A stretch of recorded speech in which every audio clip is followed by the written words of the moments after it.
And I'm going to mute myself, you guys. So we're going to listen to Christy Peterson right now, and then she will introduce everybody and we will move on to our lecture, okay? And I will then see you on Thursday. Well, I guess no, then we will have questions at the end. If you have questions along the way that you want to record, put them in the chat, but let's let the lecture go and we will go back to the questions at the end. Sound good? Okay.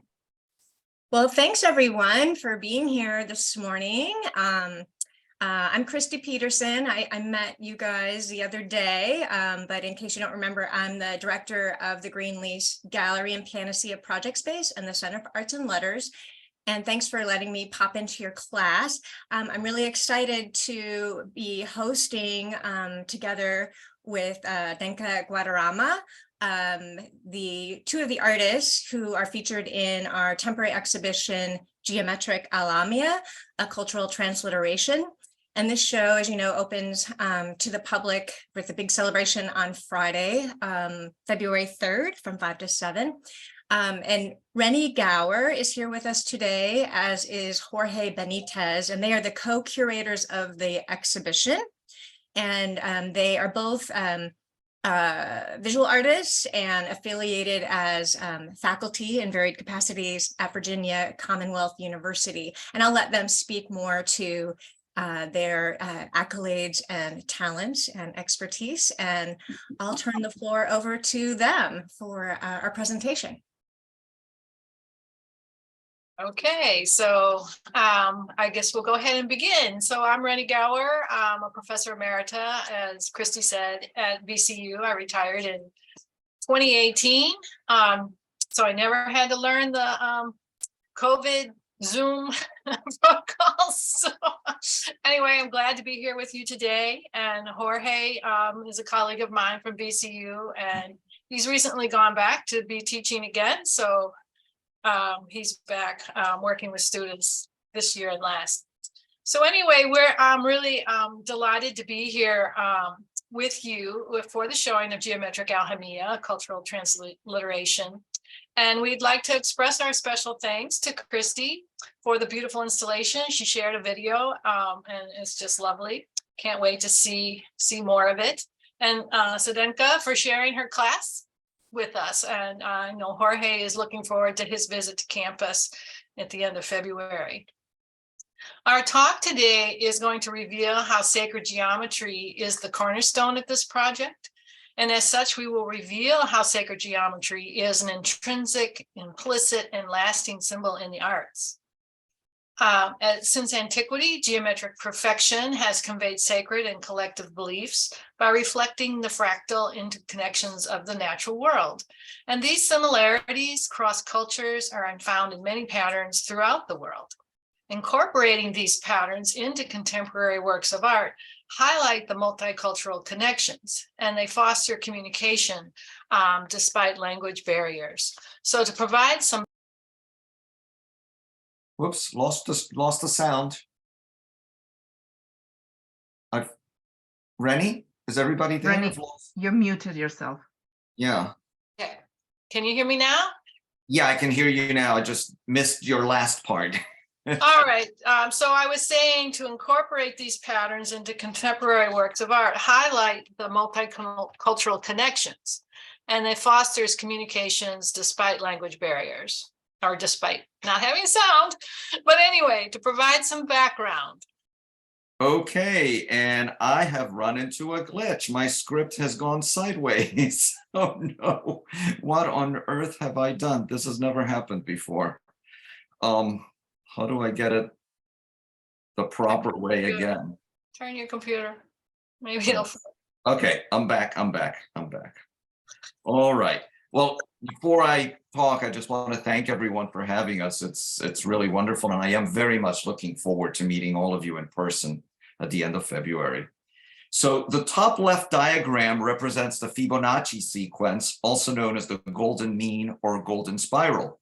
The top right depicts the archetypes of nature, art, and science as pure geometric shapes that derive from the circle.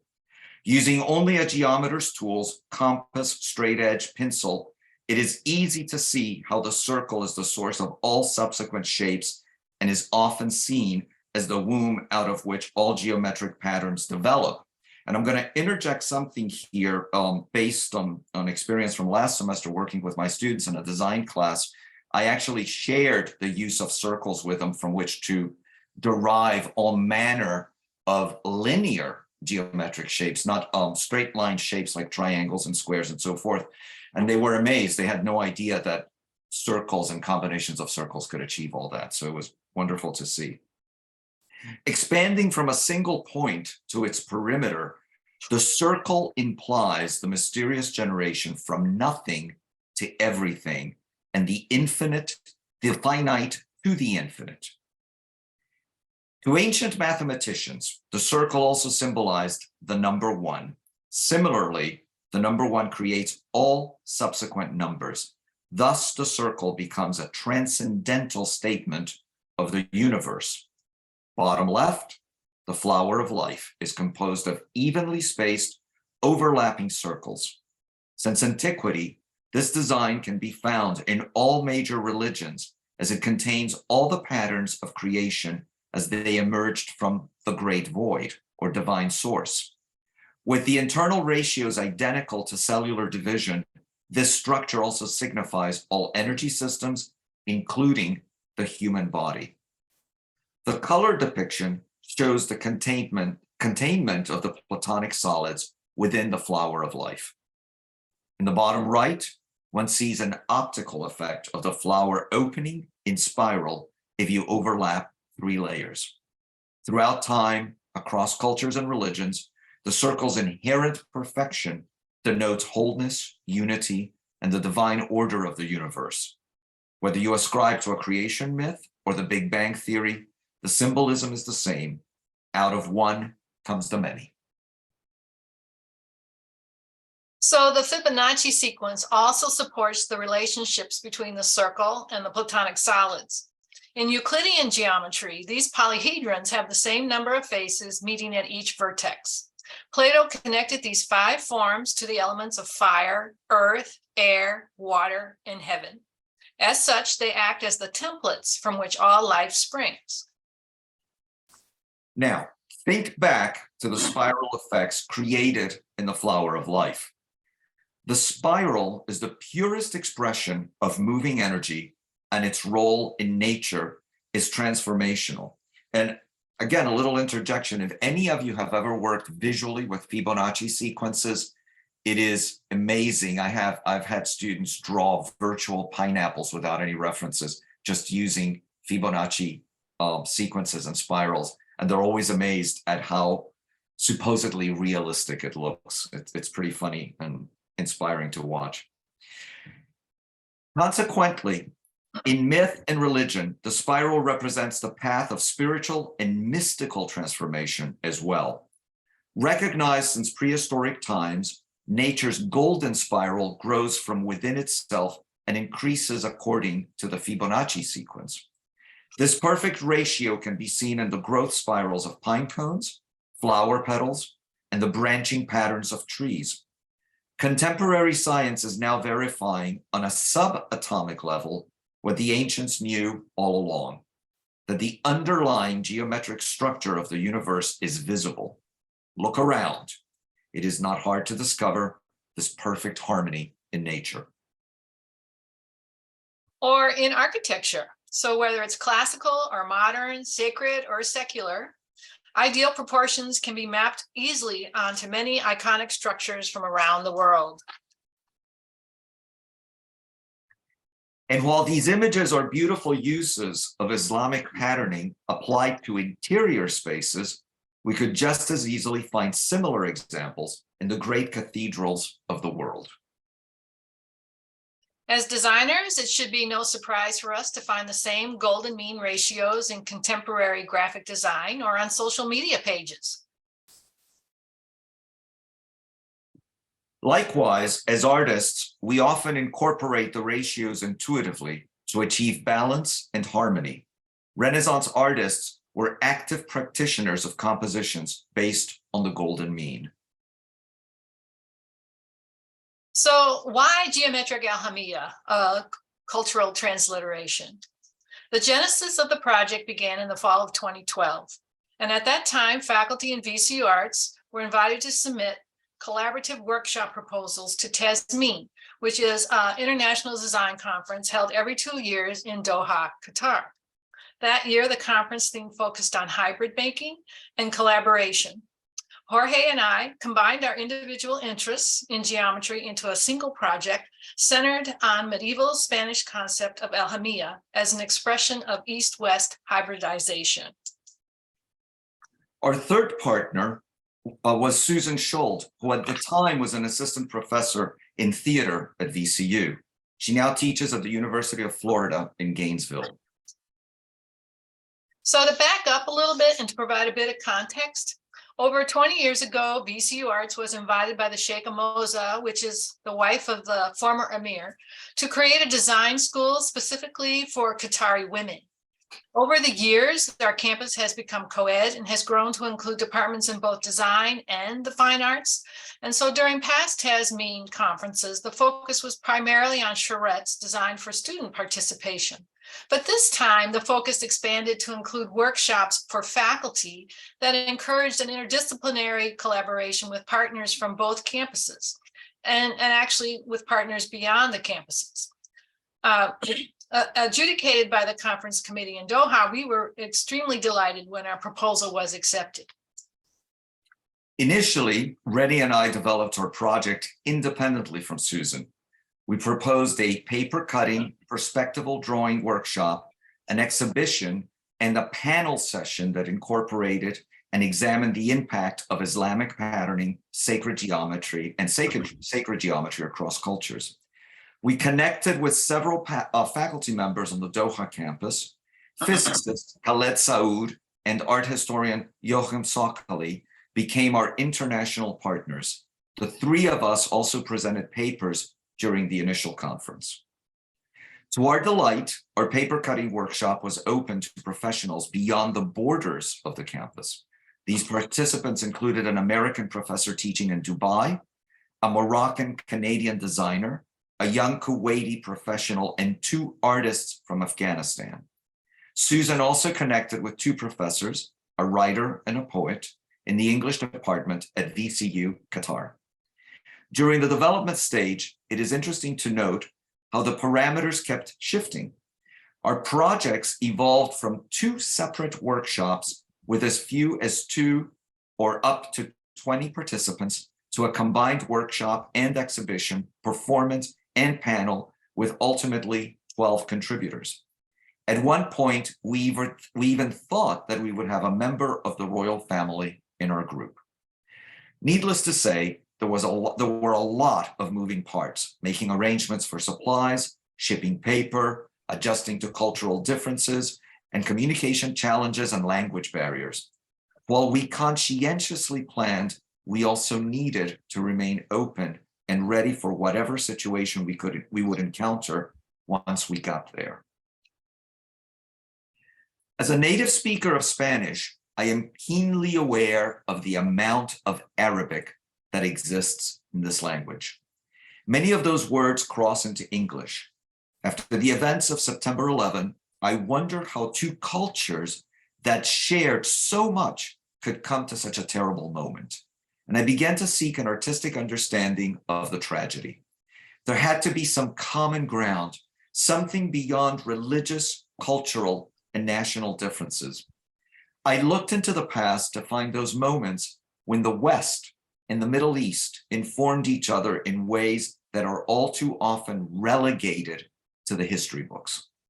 Eventually, I learned that the Renaissance discovery of a linear perspective owed a great deal to Arab experiments in optics. Aljamía is a medieval Spanish term for the writing of Spanish and other Iberian Romance languages with Arabic instead of Latin script. In a similar way, our workshop was a transliteration of one culture's visual language into that of another. Dr. Khaled Saoud addressed the subject as an Arab physicist who knew the profound relationship between ancient Greek and medieval Arab science and mathematics. His scientific understanding of the rich history of the Mediterranean exchanges dovetailed with our artistic approach. Meanwhile, Reni was exploring the intuitive universality that patterns convey. Her interest in sacred geometry, beginning with Amish piece quilts, and Celtic knotwork patterns, provided a starting point for cross-cultural conversation. Our shared interest in the language of geometry took us to Doha. So once in Doha, we were assigned a lovely work space inside one of the pop-up galleries that were built to showcase the results of the workshops. So after introductions and discussing the universality of sacred geometry and patterning, we asked each participant to design several motifs that would be cut into their own paper cuts. While the design process did take longer than we anticipated, it was very gratifying to see how each participant approached the process in very unique ways. We encouraged everyone to tie in references to their personal cultures and backgrounds. And as we got more comfortable working together, a rich exchange of ideas unfolded, and the teacher-student relationship of the start quickly switched to one where we all became equal partners in the collaboration.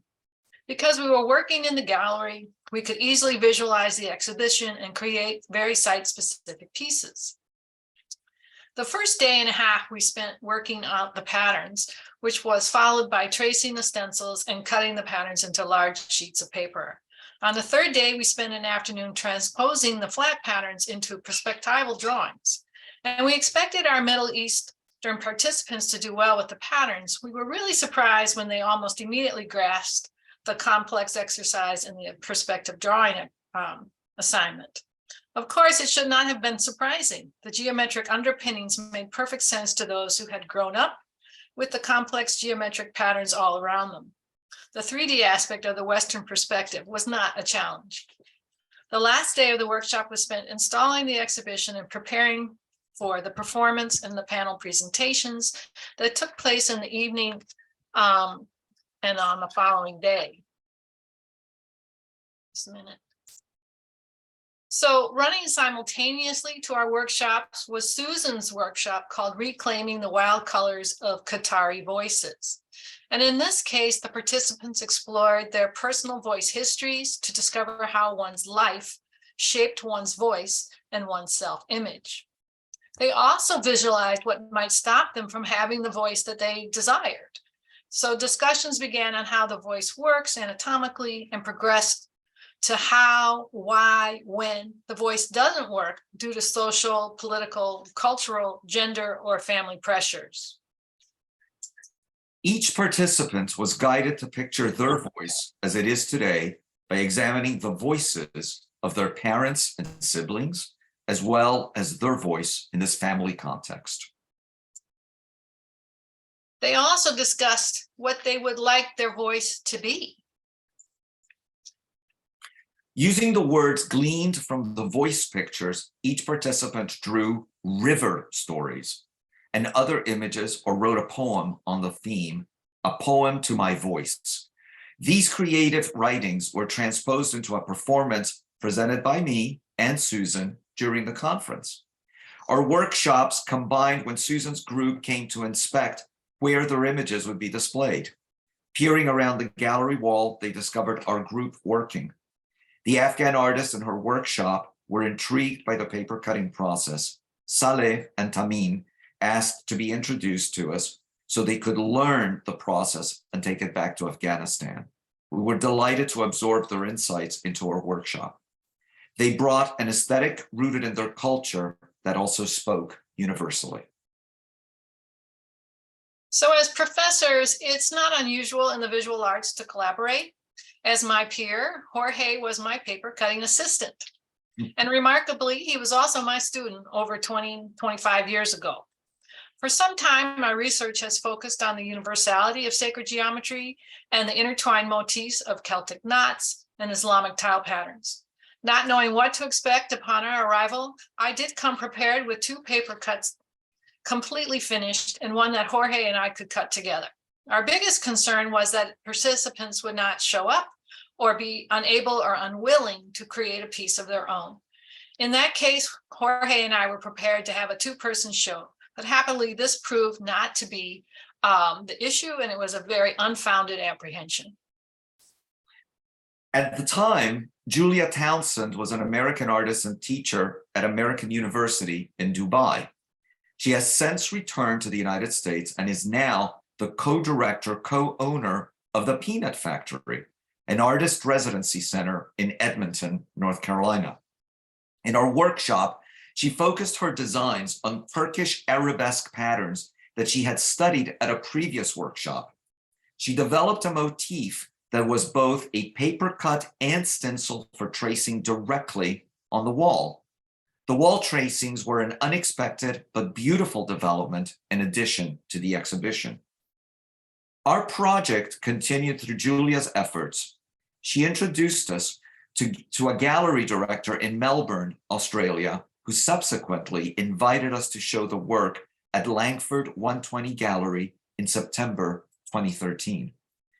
In September 2014, Julia co-organized with several international partners a global drawing conference hosted by American University, Dubai. We were invited to offer our workshops and showcase the artwork in conjunction with the conference at the Total Arts Gallery. Upon our return to the States, the project, exhibition, and workshop went to the Zuckerman Museum of Art at Kennesaw University in Georgia, where it was part of a year-long initiative by the university to focus on the Gulf region. To this day, it continues to travel from coast to coast across the United States. Gadir Al-Walhi is a young professional woman whose career started in the oil industry. However, she was trying to shift her focus to the fine arts, and by being chaperoned by her father, she was able to attend Tasmin. At first, she struggled to develop a motif. Ultimately, she adopted the Japanese kirigami process of folding the paper multiple times and cutting into the folds to create a symmetrical design that could be tiled together. Hanane Korchi is a Moroccan-Canadian graphic designer who was living in Doha at the time of the workshop. Since our initial encounter, Hanane returned to Canada and now resides in California. Although she wears a traditional headscarf and is proud of her Muslim traditions, she is a very independent woman who defies our Western stereotypes. She was instrumental in correcting an innocent mistake when we hung a poem in Kufic script, a form of Arabic script, upside down. And I just want to say something about this. That was a really important point, because these are easy mistakes to make when you have a partner in a project who knows the culture and is a willing consultant. These mistakes can be corrected and everything moves smoothly afterward. The ease with which she moves between cultures rescued what could have been an embarrassing moment. Hanane worked mathematically by plotting points for a pattern that changed as it progressed down a long rectangular form in her paper cut. So when the Afghan artists joined us, they each created stencils based upon traditional Afghan calligraphy and designs. One was cut and one became a wall tracing. At the time, Saleh Amin was a student at Turquoise Mountain in Kabul, Afghanistan. And this school's mission is to preserve Afghan culture through the arts. Saleh's expertise is in wood carving. He has experienced firsthand the difficulties of making art during war. He was amazed by the opportunities provided by the Islamic Museum of Art, which mounted the exhibition for Roscoe, traditions and continuity in Afghan art. And having their work included in that exhibition was the reason why these two artists were in Doha. Saleh is now an entrepreneur in a small business in Kabul.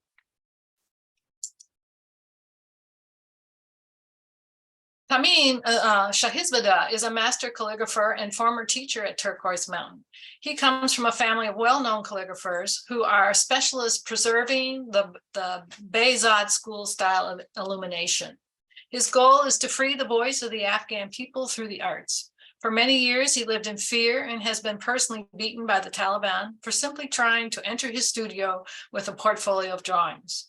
Fortunately, he left Afghanistan before the US withdrawal, and now he lives in Northern Europe. Although I have always been interested in the artificiality of linear perspective, only in the past 20 years that I seriously began working with this admittedly old-fashioned process. I thought of perspective as a metaphor for a Western identity that was supposedly rational and empirical. Needless to say, it was a surprise to discover that much of our empiricism and reason had Middle Eastern precedents that were often forgotten by the peoples of the region. That realization, along with my Iberian heritage, led to the making of personal perspective drawings with Middle Eastern influences. So this is an image of my work installed in the pop-up gallery. In all of my work, I strive to create a private space within a public one, and using visually complex systems is one way to slow the viewing process down, which ultimately triggers a quiet contemplative experience. It was very gratifying when other conference participants sought out our space and kept returning and lingering. Geometric Aljamía captures the spirit of two traditions that are sometimes viewed as incompatible. In truth, the West has always had its roots in the Middle East. Our two civilizations are two facets of a single complex civilization with a shared cultural and scientific history. This project not only encapsulates that fact, but more importantly, it was clear and evident to our Middle Eastern hosts and colleagues. Seeing my pieces illuminated by the late afternoon desert light was a spiritual experience that was not lost on Muslim observers accustomed to the richness of mosque interiors. I succeeded in showing that on a deeper level that can be expressed visually, we all share a profound response to the emotional qualities of color, light, and pattern. For Susan, the installation provided a perfect backdrop and foundation for the poetry. She felt that the space had a vibrancy, a temperature that made it feel pure. For her, a conversation occurred between the works of art. As a teacher of voice, she believes the vibrations of the voice can stir the molecular structure of our bodies and move us emotionally. In other words, we all belong completely to the underlying geometric structure of the universe. Initially, Susan was promised a venue for the recitation of 3 poems written in her workshop. When we became aware that she didn't actually have a venue, we offered our space for the performance. By chance, while attending a party at the home of one of the conference directors, I picked up a guitar and played a couple of songs. We all decided that a guitar accompaniment would work well with the poetry. Susan and I rehearsed an otherwise improvised performance, and we had our debut in front of Reni's paper cuts on the night of the opening. The chair of the fashion department and Hanane helped Susan wear an abaya correctly. I provided 3 accompaniments ranging in style from a Delta blues to echoes of Andalusia, which I felt matched the voices of the poems. The result was a culturally sensitive and respectful blend of Middle Eastern and American approaches. Happily, our collaboration reflected the spirit of the conference and our university's interdisciplinary goals. When Susan joined Geometric Aljamía, she also gave it a voice. She demonstrated the combined power of voice, physical expression, and costume to cross boundaries and reflect the same universality as the paper cuts installed behind her during the performance.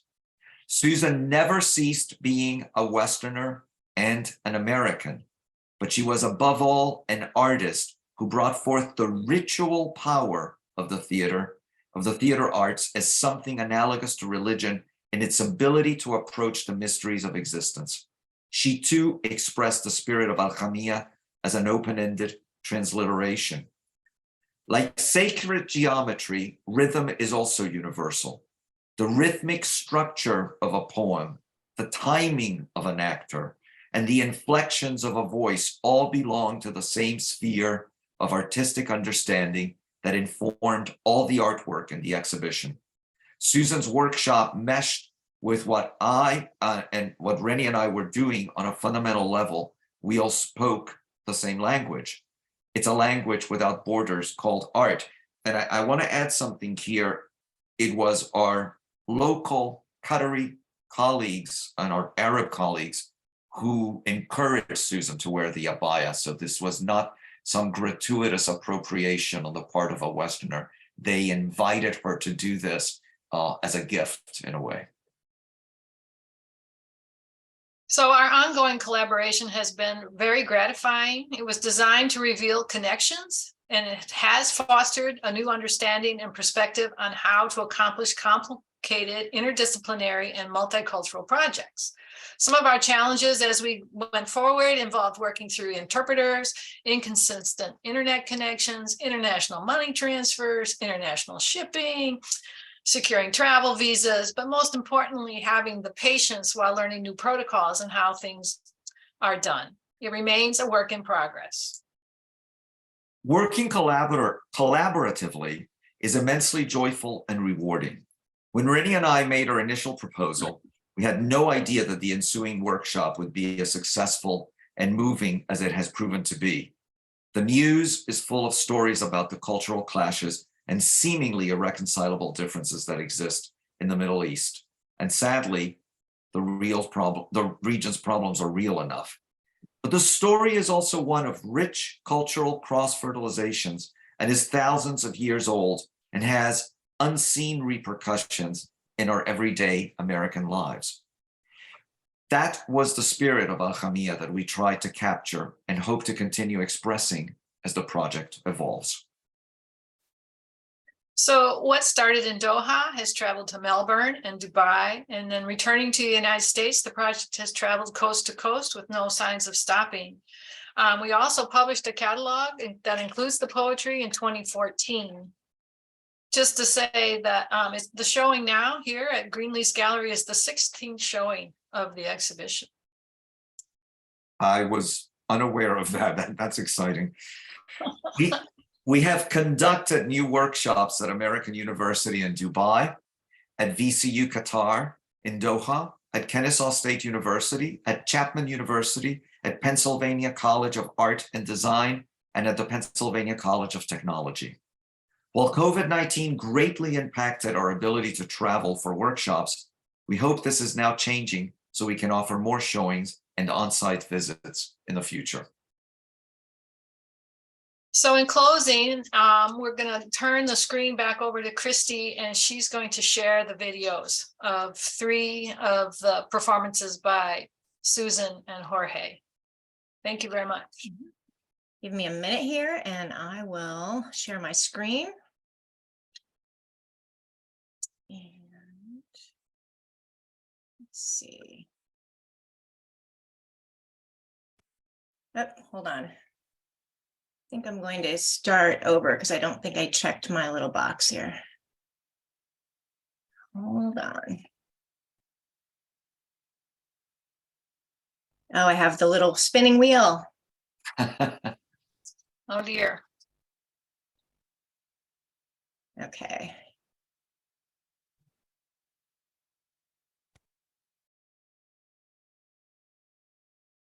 Okay, you guys still there? Yep. Okay, sorry about that. Something crashed. Let me try again.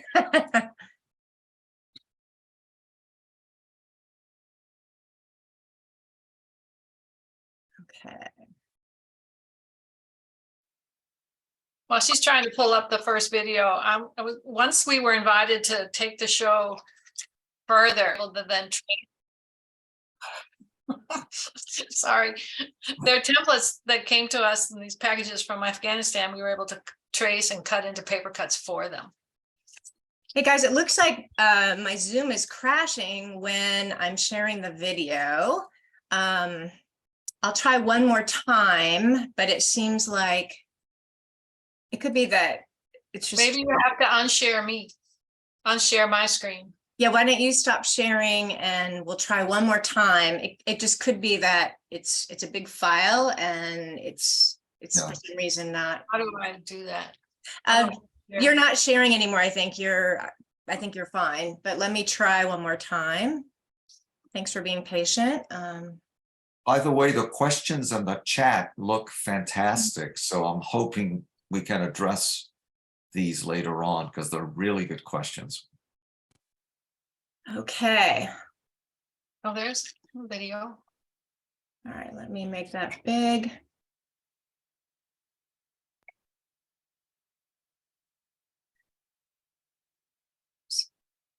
Is that working for everyone? Okay. Can't hear it. Yeah, the sound is up. I checked the box. Oh, here. All right, now it's going. Is that working? Okay.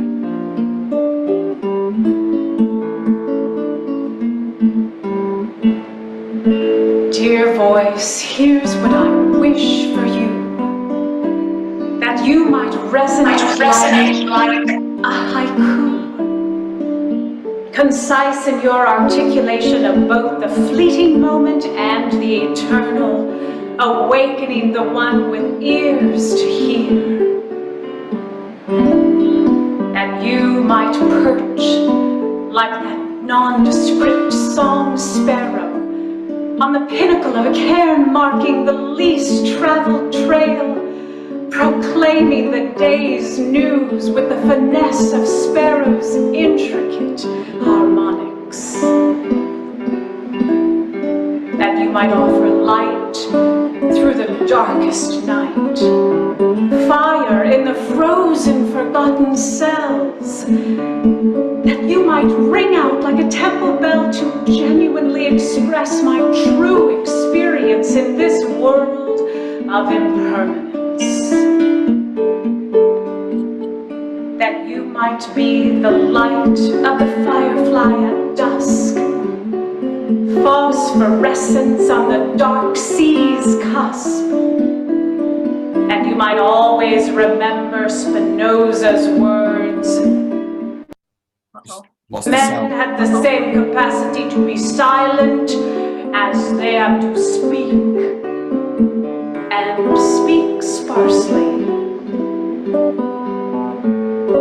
Be, dear voice, the daffodil melting the snow, the white-sided dolphin dividing sky from sea. Break free, dear voice. As for my part, I vow to yawn to my heart's content, thus assisting you in your most liberated howling delivery.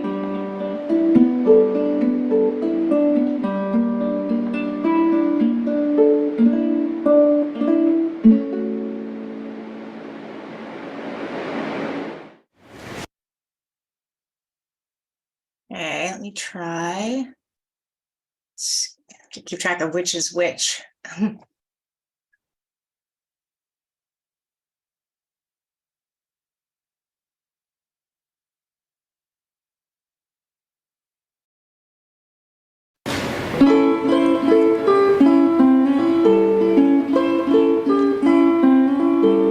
Buck up, dear voice, for we are saddled together, you and I, for the ride of a lifetime. Granted, we began on jagged terrain without a map. I started out quaking, and you responded with wails that summoned the big people. They soothed us both, convincing us that they were good to have around and that we were terrific partners. Gradually evolving this relationship, we reached the day where your wails no longer worked. But I had a new idea. Big people liked our mimicking their noises, discovering when it was good to copy their sounds and when it was not. Like sponges in the ocean, we absorbed whatever floated in our way. Niceties. Please. Thank you. Yes, ma'am. Beliefs. Now I lay me down to sleep. I pray the Lord my soul to keep. Complexities. Why do fireflies light up? Dialects. Them there fireflies in that there jar are gonna die if you don't give them air. But sometimes turbulent waves floated in debris that we just as readily consumed. Fears. What will the neighbors think? Shoulds. You should not be to X, Y, or Z. And sometimes commands. You should not be. By the time in our journey when I looked you in the face, you wore a surgical mask like policemen in Bangkok's polluted air.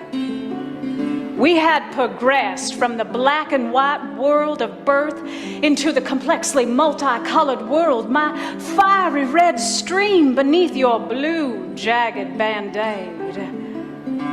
Bit by bit, our terrific partnership crept into a companion cell shared by the keeper and the kept, with a few occasional escapes. Dear voice, it's time we exchanged our steed and saddle for a, I don't know what, but something that glides smooth in any jagged terrain into gentle slopes, appropriately punctuated with red at times, adding interest and integrity.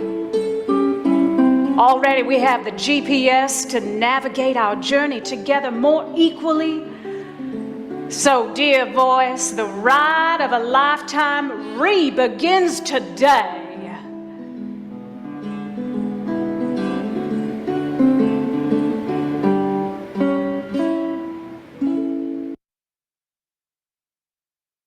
I think the last one.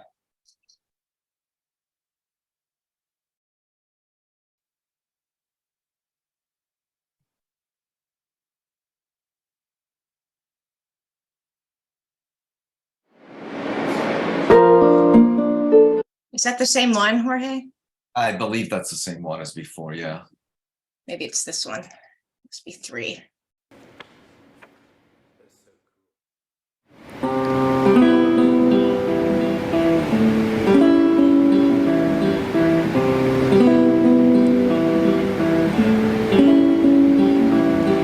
Perch, my one dear voice, like song sparrow, on a cairn announcing day's news. I shall yawn for you, that you might howl long and loud across each wasteland.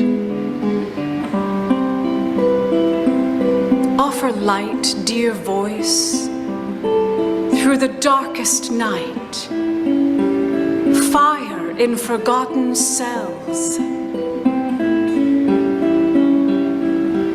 Be a temple bell. Be, dear voice, the light of the firefly at dusk. Sees phosphorescence. Divide sky from sea like the white-sided dolphin, break free. Be the daffodil, melting March snow as winds blow, spreading hope and light.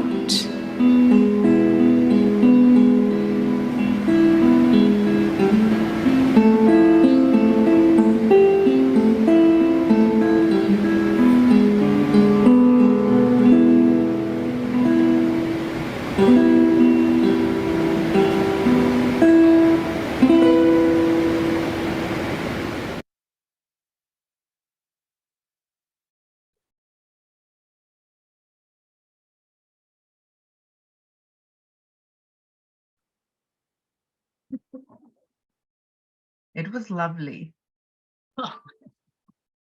I Love it. wanted to tell you just a little comment before we go into the questions, because I see we have a long list.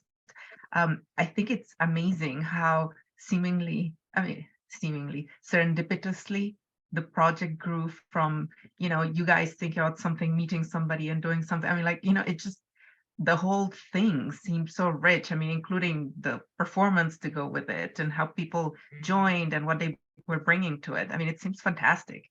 I mean, talk about building communities and links through the world. So anyway, it's super exciting. I'm so glad that you're sharing with us. Oh, Thank you.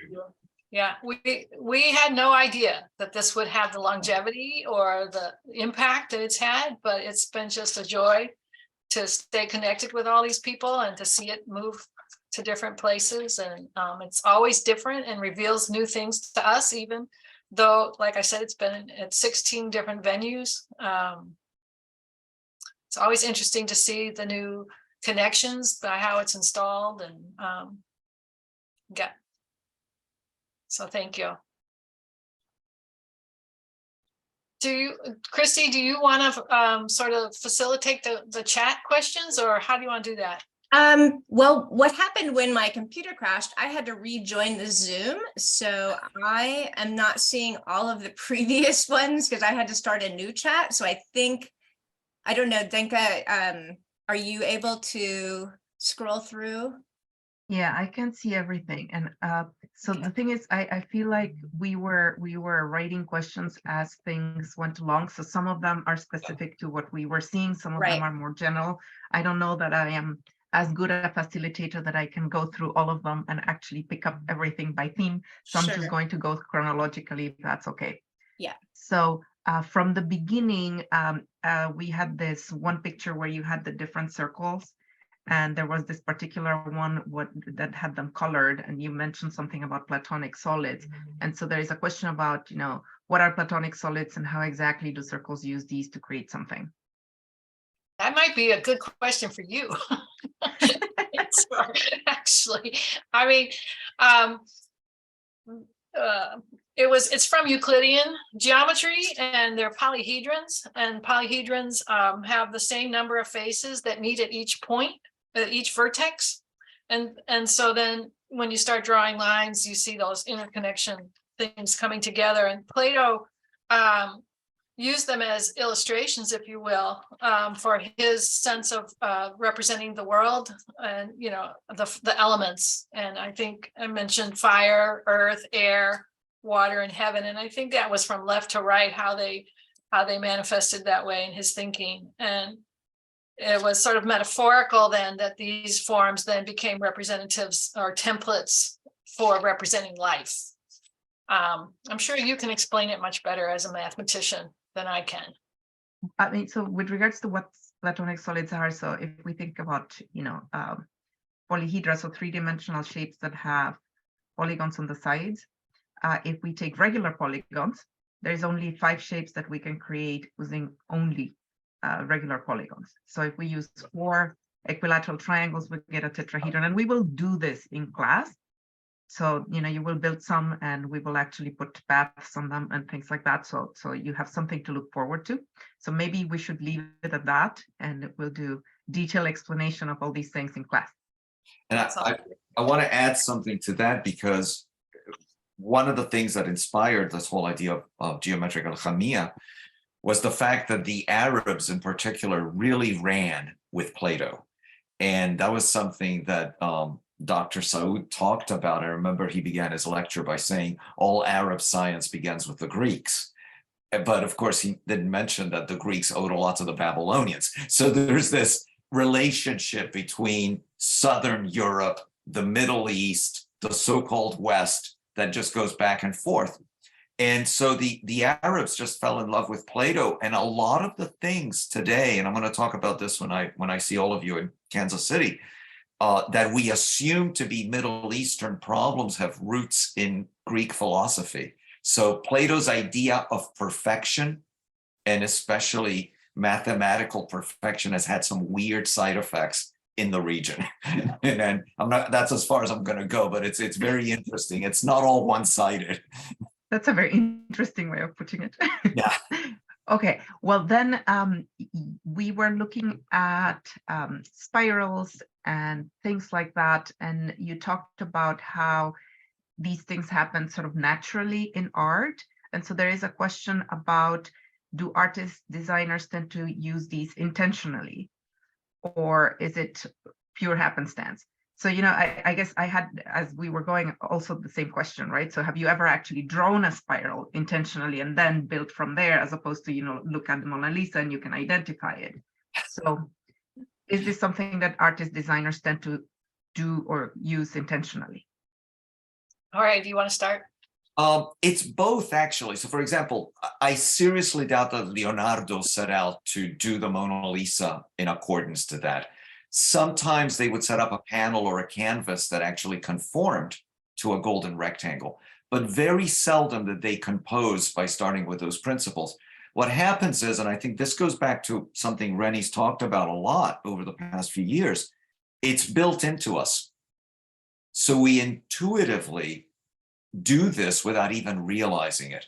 And this is what makes it universal, because if you look at cultures across the globe, it doesn't matter whether you're talking about sub-Saharan Africa, North Africa, the Middle East, Japan and China, Europe, whatever, there is always a tendency to end up with those basic proportions. So that's what I'm going to say about it. Reni?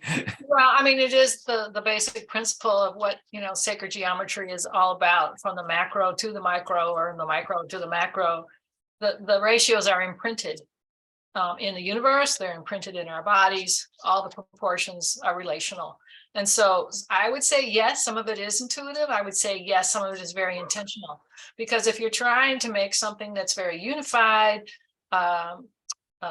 formal in a way, symmetrical, you are going to rely on those components of symmetry and the ratios. And so, you know, the Renaissance artists were active practitioners of working with those, with the golden mean. So, and you, like the Twitter bird, I mean, it can't be more perfectly Yeah. diagrammed, you know, mathematically than it is. So it appeals to people because it has a sense of perfection. It has a sense of unity, you know, and it appeals to our sort of inherent design sensibilities.